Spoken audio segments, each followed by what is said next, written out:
শেখ কামালের জন্মবার্ষিকী, বঙ্গমাতার জন্মবার্ষিকী। তারপরে আমরা মেইনলি যে আলোচনাটা আজকে হয়েছে সেটা হলো আমাদের পার্টি হীরক জয় প্লাটিনাম জুবলি, যেটা 75 বছর। আমাদের পার্টি 75 বছর অতিক্রান্ত হবে এবং এই 75 বছরের উপলক্ষে যে প্লাটিনাম জয়ন্তী, সেটা আমরা খুবই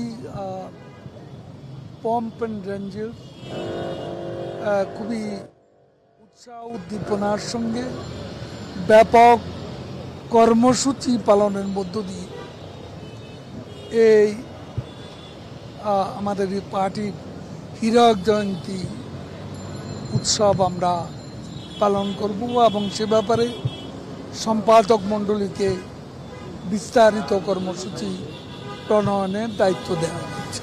আমি সে কথায় যাব না, পরিস্থিতি আমরা পর্যবেক্ষণ করছি।